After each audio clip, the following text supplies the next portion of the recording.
All right, well, I guess let's go ahead and get started. I'm Matt Cave, director of the TRSC, and welcome to this latest installment of our TRSC seminar series that's coordinated by Dr. Jai-Ping Wang, who's on the call.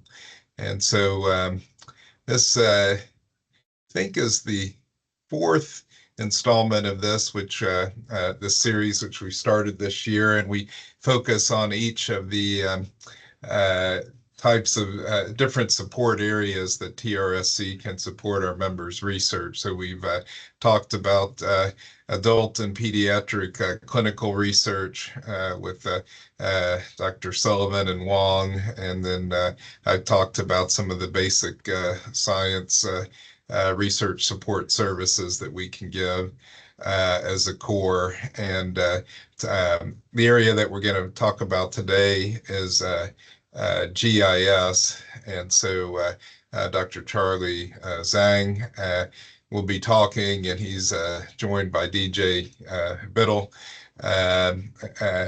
He may join in and talk a little bit about some of the resources. So, this is an area that I think is greatly underutilized by the members of our center, and including myself. And so I'd like to increase my awareness and utilization of the services that can be provided. Charlie's been a very good colleague and member of the center and the TRSC since Dr. States suggested that we include him going back, I guess, a year or two now. And he's a professor in geography and geosciences, and very knowledgeable in this area. And he's published and is currently doing a lot of environmental health research using these technologies. So Charlie, look forward to your talk. So are you going to allow me to share my PowerPoint? Yes, it should let you.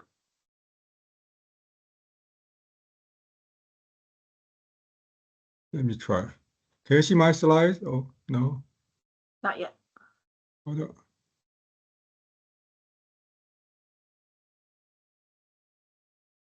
You see my slides now?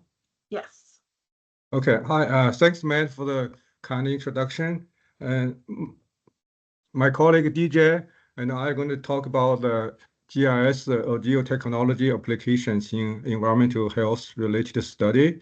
Hopefully, we can. This talk will help boost the kind of collaborations and increase awareness of what GIS geotechnology can do in the environmental health related studies. So I've been involved in the research in environmental health related areas in the recent years, like the CIEHS, right? Children's the neurobehavioral problems, birth defects, coronavirus, and so on and so forth.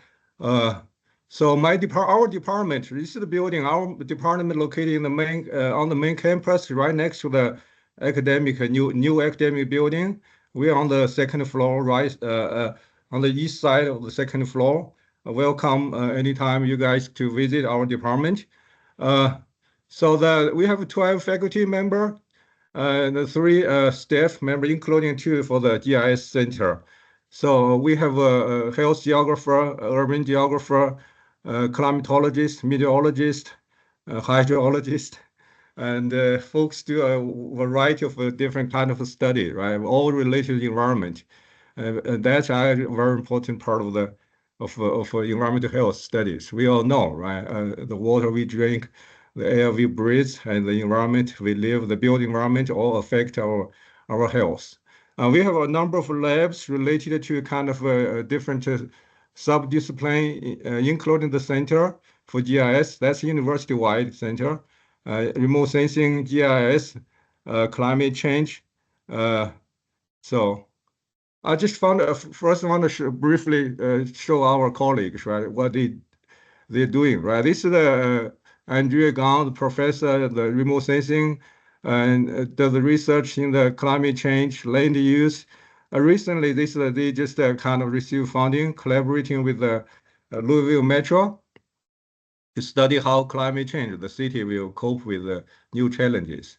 Like the map shows, right? You can see lower right shows actually they did a survey to see how people, right, aware how climate change will affect people's health. Very kind of cutting edge study. Summertime, actually, last year, our folks from our department went to downtown.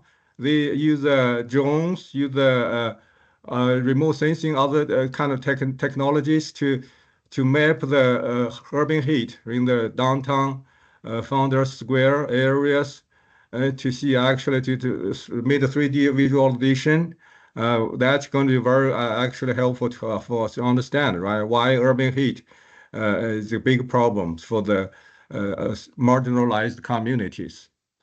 Actually our folks responded to the big flooding in eastern Kentucky, map the kind of the high risk areas and the depths of flooding in the counties which are being affected by the floods, right? Also that the geotechnology can be used to estimate the casualties and damages. Our students also enrolled in research, like this one shows actually they look the kind of the we installed a system, right? A system of meteorological weather stations across the county, mainly in the many high school, middle schools. This one shows actual students. They all connected with the internet, so you can get a 24/7 data for the temperature, humidity. You know, actually what the National Weather Service provide only a few, 3 or 4 across the county. Therefore, actually, you're getting more observations, more data, very helpful. These kind of mobile devices students use to get the temperature, get a PM 2.5. Some students study the ticks, right? The tick-borne illness in Kentucky. They did a survey, interview people, and that's pretty cool. Actually, use some online mapping stuff. Of course, our campus, in addition to our department, there are some other resources like the Environment Institute, right? The Center for Health, Air, Water, and Soil, Louisville, the City Air Pollution Control District, and Logic. They are all good sources, right? You can reach out, right, to get data, to get facility services. So this is the kind of the environment, right? They did a vulnerability index for Louisville, which is pretty cool. In general, environmental health studies, right? That are the cutting edge, right? The field need interdisciplinary collaborations. Not only doctors, nurses, health experts, but also the geographers, right? Geotechnologists, right? Geoscientists. Because right, we're dealing with the environment, right? From air to water and soil to the neighborhood communities. We need to reach out to people. We need to get the real field data, right? So therefore, they're kind of this slide highlighted the major what geography, right? What the geotechnologists can do, what we can offer, right, to the health research, right? Environmental health research. The first thing probably is the way how you can go to the field, right? Get real data instead of just simply relying the technology or like the satellite imagery, right? Or the weather report, which are very limited, right? We need to get more data, right? Get more field data, do the field investigations, community engagement, survey people. You all need to relate to the environment, right? Map the locations, right? And from the disease mapping, modeling, surveillance to the etiology and determine the risk factors of especially the environmental risk factors, right? Now actually the technology allow geographer to actually to use the mobile devices to attach to the patients, right? So you can get, for example, if you want to get a more 24/7, right? More kind of seamless data on PM, exposure to PM or other type pollution, toxic chemicals, you can just use that. Actually, that's gonna more holistic, comprehensive data. Also studying climate change, environmental justice, inequalities in the health disparities and access to services, all important fields, right? Which all need to the involvement of geographers and the geotechnologies. So, for example, right, the first field sampling, right, the GIS, right, had the kind of a new edition, right? They get a field data mapping stuff, right? You can record the data for PM, for soil, and so on. So they also all related to location, right? Or get water samples, right?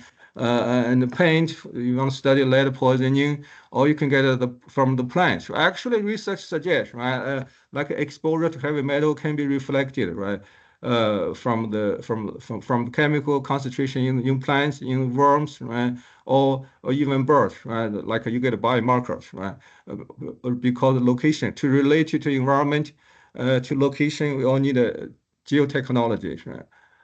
Risk factors, that's probably the major challenge we're facing. We live in urbanized, industrialized country.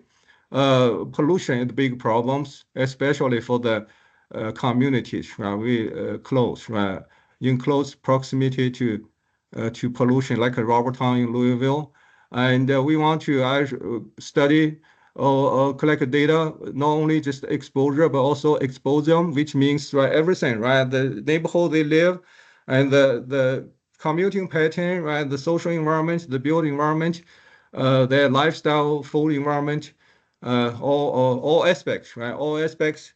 There might be some of the risk factors, right? So the real world is so uneven, right? Some, I mean, compare with the suburban wealthy neighborhood, right? The marginalized, segregated neighborhood in West End and downtown areas, they face more challenges, more risk factors, which will contribute to health disparities, especially environmental justice related, because pollution, right? The location of industrial facilities tend to be concentrated in the disadvantaged neighborhood.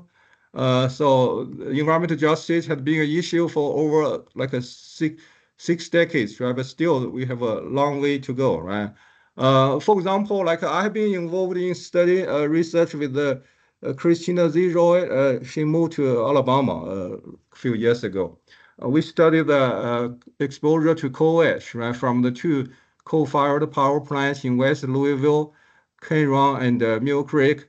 We met with actually from the recruitment to the sampling, right, as the map indicated, you see that actually we use the quadrant and the distance interval to get a kind of more representative samples of children aged 6 to 14 from the neighborhood, right, over about 300. Actually, we get a data, right, get field data from the nails, right, nails and the PM from monitors, right, all use tapes together. Kind of a fly ash, right? Fly ash, then send the data sent to labs, right? To get the diagnosis for the heavy metals, right? Such as lead, mercury, arsenic, and then we correlated the neurobehavioral measurement of children with their concentration exposure level. We found a significant positive correlation, especially for the kids which live close to Mill Creek. I've been collaborating with Brian Gwen, epidemiologist in our public health college, and we use the ArcGIS enabled field maps to collect the soil and the paint, right, data from the abandoned properties. We got a list provided by the Louisville Metro Department, actually. So the lead poisoning has been a big problem for the millions of people actually nationwide, because we have many, right? Millions of people live in old homes, right, which contains lead in the paint, right? Therefore, it's a big issue. So especially for West End neighborhood, we drive around, right, to many places to get this field data for soil and the paint. And it was covered by a Courier Journal reported our work. That shows actually you see the heavy burden, right? That's definitely a heavy burden, right? It's a big social problem, right? Social problem because research suggests, right? These kind of the children's blood lead levels are correlated, right? Strongly correlated with the lead levels in soil and the paint. So actually, if you relate, right, if you draw a connection between the historical redlining, which means right in the 30s, right, 40s, right, this country, the African Americans were rejected when they applied for mortgage, right? That's the redlined neighborhood, right? Actually, still the legacy, right, the negative consequences of redlining still kind of persist. Actually, you can see the nowadays, right, children who have a much higher blood lead levels are more likely to be living in this neighborhood.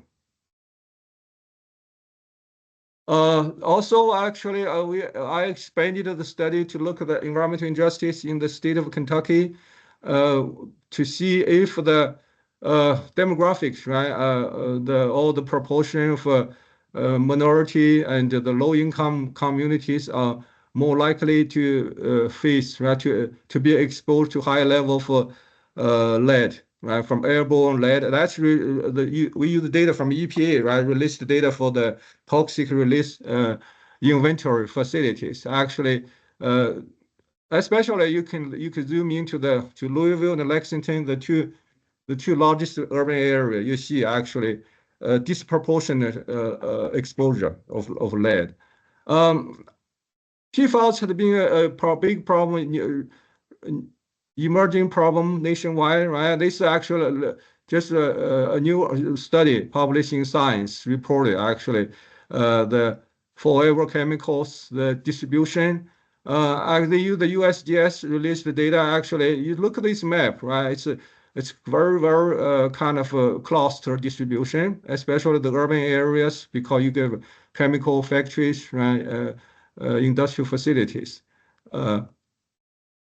So a lot of I mean the media, right, the society have made a strenuous effort to kind of to fight environmental racism, environmental injustice, but still the challenges remain. That's why actually the NIH, right, highlighted environmental justice and climate change are two big challenges, right, for future research. So in terms of health disparities, a lot of well-known, right, disastrous places like the Cancer Valley in Louisiana, because you have so many chemicals, right? People who cannot afford to move out of this neighborhood, they eventually had higher risk, right? Cancer incidence, cancer mortality.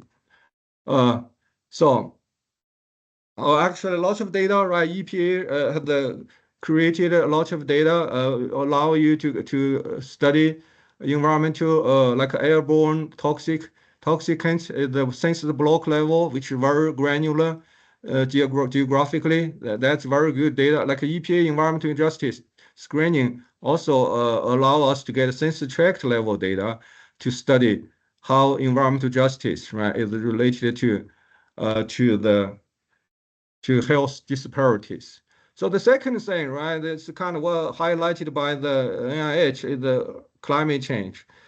Climate change actually, especially, it will exacerbate urban heat island effects because urban areas, you have too much, right? Impervious concrete, asphalt, the temperature rise so quickly. Don't have many trees, right? The green space is so limited compared with the suburban areas. So therefore, that's actually some research, right? They made an online mapping, right, to show actually the severity of urban heat island, which also has been related to actually redlining historically, right? The discrimination. Climate change will make the health problems, right, more severe, will exacerbate the health disparities because, right, the African Americans, Hispanics, the minority, the marginalized community, they face much higher temperature, right? Because the urban heat island effect, right? They don't have even air conditioning, right? A lot of the socioeconomic gap. You get more flooding, right? More tornado, more hurricane, and the poor and the marginalized communities face more challenges. Right? Therefore, actually, as a researcher, right, we should do more research to target like this one, right? This is an article published in Science, right? It talk about the disproportionate exposure to urban heat island intensity in 2 American cities. They use the very fine census data and then compare with the temperature with the health outcomes. Found a stark contrast, right? Significant differences between different type across different type of neighborhood. Another thing, actually, when you apply geotechnologies in health-related or environmental health studies, confidentiality is a big concern because we don't want the patients, right, individual participant, and their confidentiality being disclosed, right? Therefore, actually, geotechnologies provide solutions. Actually, we can, on the one hand, we can map the health disparities, but on the other hand, we try to actually use the geomasking to hide, right? To hide the real location, the true location of street address of patients, right, or individuals, especially for children, elders, and the disadvantaged demographic groups. So that's kind of a good thing, right? Even empower the GIS, geotechnologies, right?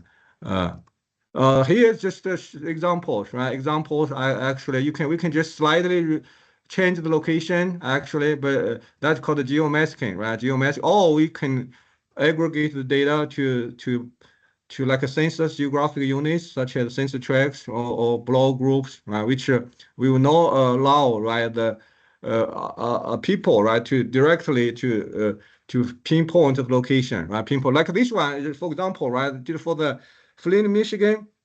Flint, Michigan, right? The lead poisoning data, children's child blood lead levels collected, they were aggregated and to raster pixels, right? Using the geotechnologies you can see, right? You can see the disparities, but you will not be able to directly relate to the specific location of an individual. So I think that's what I want to talk about next. I want to ask the DJ, who is the director of the Center for GIS, to talk about what the center can do, what they have been doing recently. Thanks. I mean, probably going to hold the question to the end. Thanks, Charlie. Appreciate you sharing your work and some of the work that we've been collaborating on. I'm going to take over the. Okay, I'm going to stop sharing. Do you have my screen now? Yeah. Okay, great. Yes.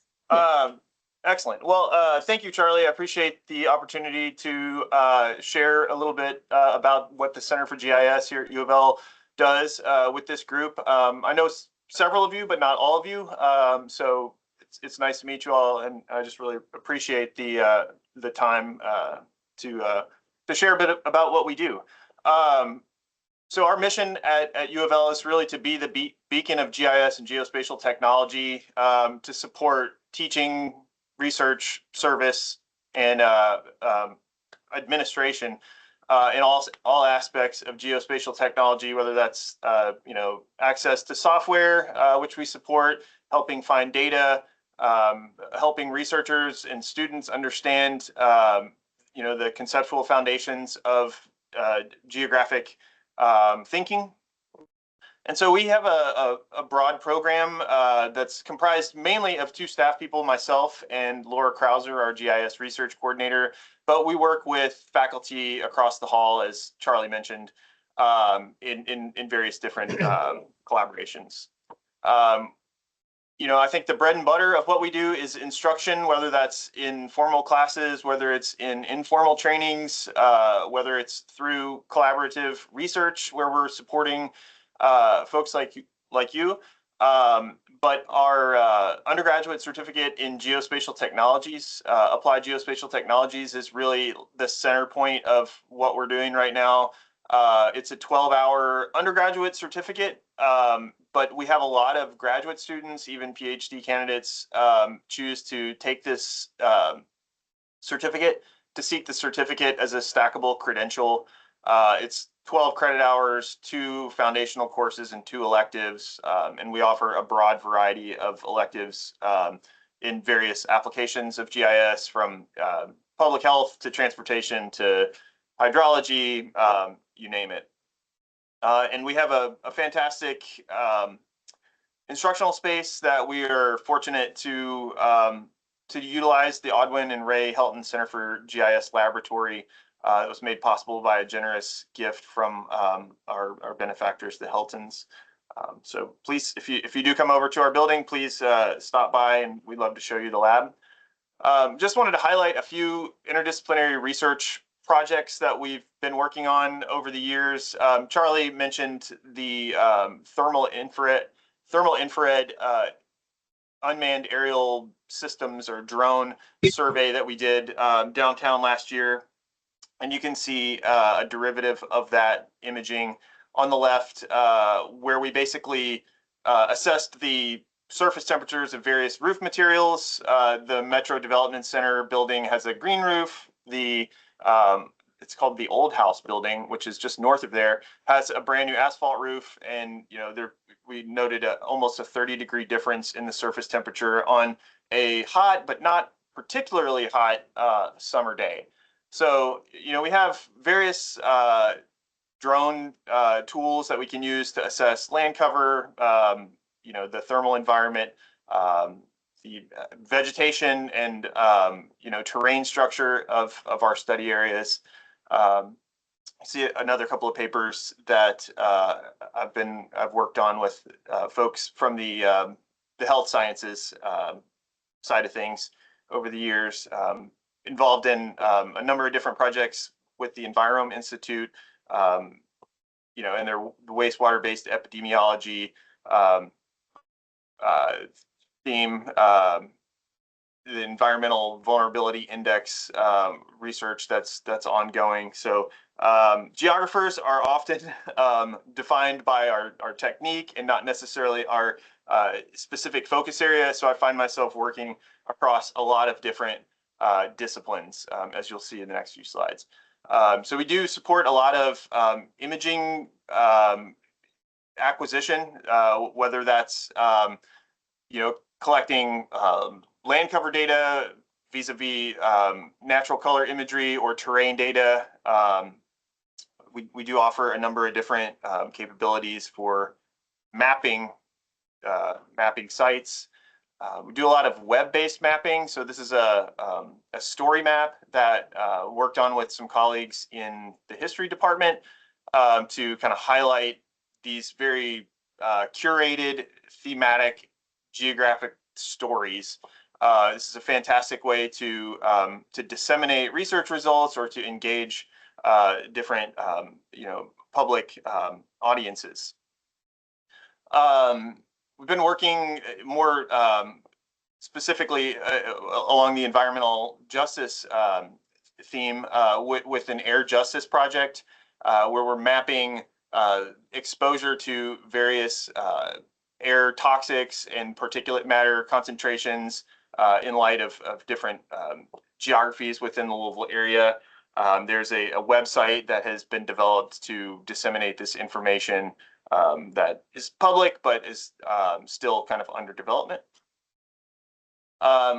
We do a lot of outreach and community engagement. One of the projects that we're really proud of is our collaboration with the Wagner High School Black Student Union, who are looking to address the issue of food insecurity in West Louisville, initially through a brick and mortar grocery store location, which has pivoted to a mobile food bank. They actually have a bus that they're outfitting to deliver food to neighborhoods in need. So we've supported their work through various GIS methodologies to help them locate the most vulnerable populations and kind of do some decision support about where the bus will go, the route it will take, and really who will benefit. Each year in November, actually next Tuesday, we will hold GIS Day, which is our kind of flagship event to bring people to campus from all across the local geospatial community and share the work that they're doing, an opportunity to network and meet others that are doing GIS work in the community. And so if you're interested in attending, you can scan that QR code and register for the event, which will be held in the SAC Ballroom here on Belknap campus the morning of Tuesday, November 19th. And you can find more details at our website. I'll drop the link when I stop sharing. But yeah, we'd love to have you and learn together from folks who are doing GIS across the community. The Wagner High School Black Student Union will be presenting their work. We have some industry folks and some UofL students who will be presenting their research as well. You know, a lot of what we do is community facing. We've been involved in the State of Housing report for a number of years. This is work that we've collaborated with Lauren Heberly's group on, providing mapping support for that publication. And then, as Charlie mentioned, the Priority Climate Action Plan, which was part of the Inflation Reduction Act funding that the city received, we've supported that effort with various mapping products and data visualizations. We do a lot of internal consulting for different units throughout the university.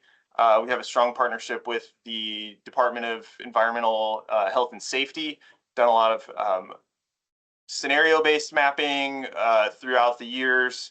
If you remember, if anyone was around for the H1N1 vaccination project, we helped with the scenario-based planning for the immunization drive. Looked at the campus flooding, flood depths that kind of yielded some insights about how campus was responding to these increasing heavy precipitation events. And then recently have built a web-based GIS for managing UofL's stormwater infrastructure reporting. So this is a statutory report that the university submits to MSD every year, and so we built a GIS to help with the inspections and reporting there. So the point being that we have our hands in a lot of different areas within the university. We do research support, we do teaching, we do service, and then administrative support as well.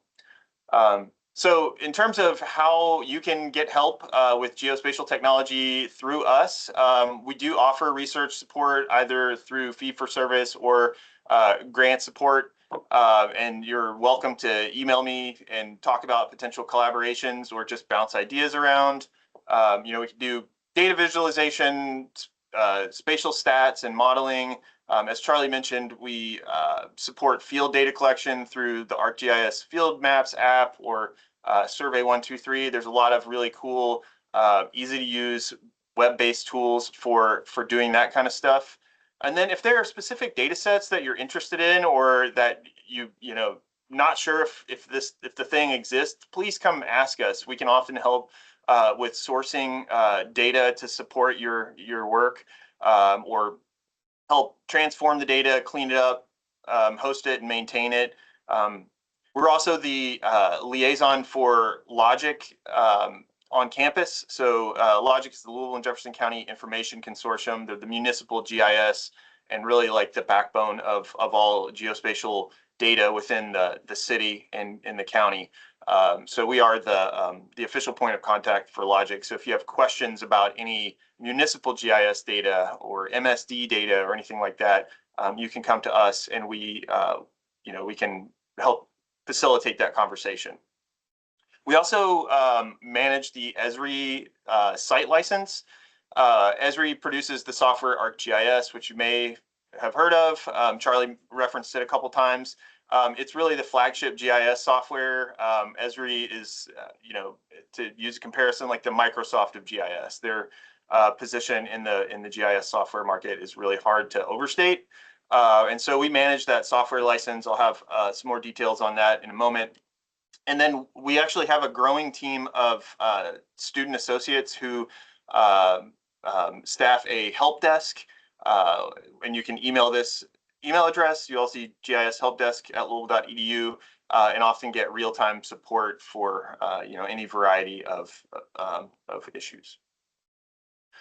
So the Esri site license that I mentioned is a site license that provides unlimited access to all of Esri's software titles. So the big ones are ArcGIS Pro, which is the desktop kind of power user software, and then ArcGIS Online, which is an increasingly capable web-based GIS that I'm actually going to demo in a second, just to give you a sense of how easy it is to jump on ArcGIS Online and start finding data to support your environmental health research. So the Kentucky Council on Post-Secondary Education negotiates a reduced license cost for all higher ed institutions in Kentucky. UofL pays about $22,000 annually.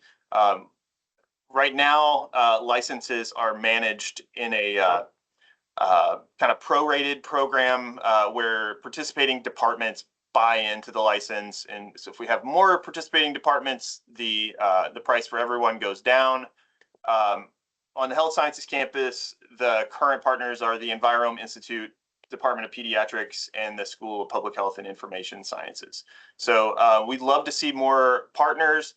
We'd also love to see a different funding model here. I've been lobbying for central administration funding of this, $22,000 expense for years, and I've not made any traction in kind of changing this funding model. So it's kind of a limitation at the moment. But I would just say, if you're interested in any of this kind of stuff, reach out and we'll figure out a way to help you get GIS into your daily practice. So ArcGIS Online is the web-based GIS that you don't need a lot of training. All the data lives online, super easy to make maps. The Living Atlas of the World is a data repository. So I just want to take a quick minute to demonstrate how much data is available through Living Atlas and how easy it is to jump into ArcGIS Online and start mapping. This is the homepage for the Living Atlas, and there's always relevant news items on the homepage. So the CDC Places data is hosted there. It's been updated. So all the data that lives in the Living Atlas is authoritative. It's been vetted by Esri, or it's been vetted by a government agency or some nonprofit entity with some authoritative presence in that particular theme.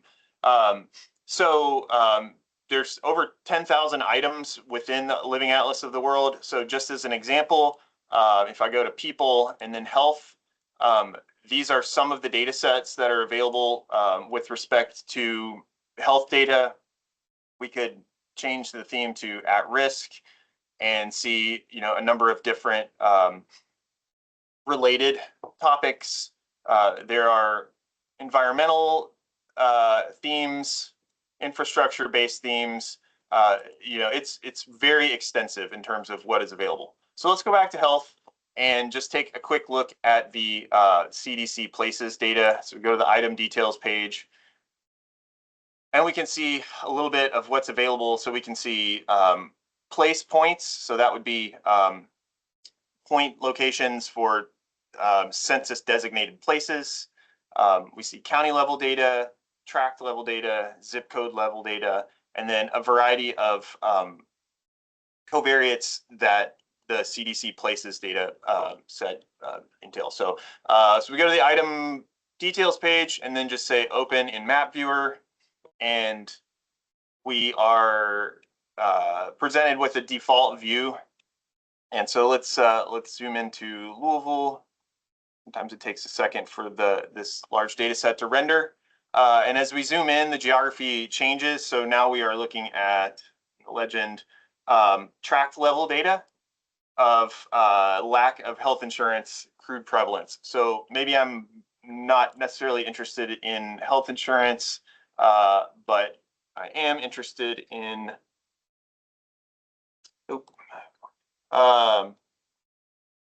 any number of these health-related metrics published by CDC places. So let's just go obesity crude prevalence. Say add and remove the insurance crude prevalence and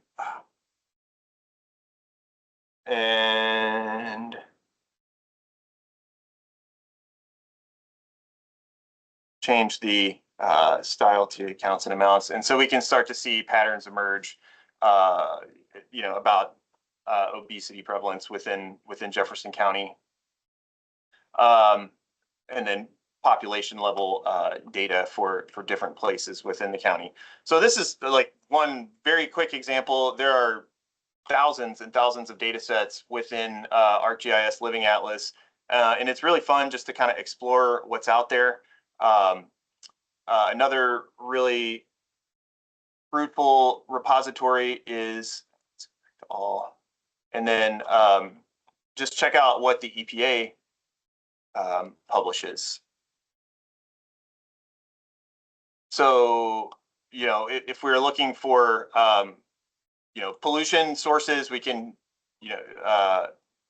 check out the FRS facilities data, which can be stratified by different facility interest type.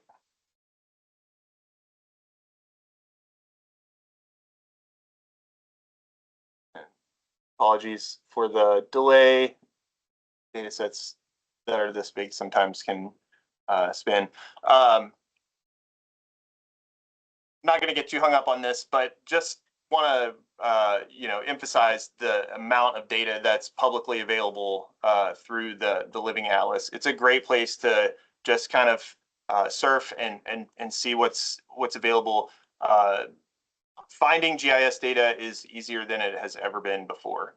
The last thing I'll mention in terms of data that we have access to through the Esri site license is business analyst, which is kind of an unfortunate name for the data set. It's really more extensive than just business information. It includes the most current demographics data, either through the census or through Esri's demographics team, which is very well regarded. There are consumer spending habits, there are market potential variables, there are business summaries. So if you're trying to find all of the pharmacies within a specific study area, maybe for some kind of healthcare access study, we can query the business analyst data set either by pick the wrong one, pharmacies, or by specific industry codes, and generate business location data sets. So these are all the registered businesses with the industry classification of pharmacy within the study area, and the information about their locations, business names, sales volumes. And again, this is an extensive data set with, uses that are just kind of unfathomable to me in whatever direction you want to go. So my point here is there are a lot of resources available, and I would just love to see people generating ideas, generating potential directions, and please reach out to us if we can answer questions or support your work in any way. So I think I'm rambling a little bit now, so I'm just going to stop sharing and open it up for questions. And thank you for your time.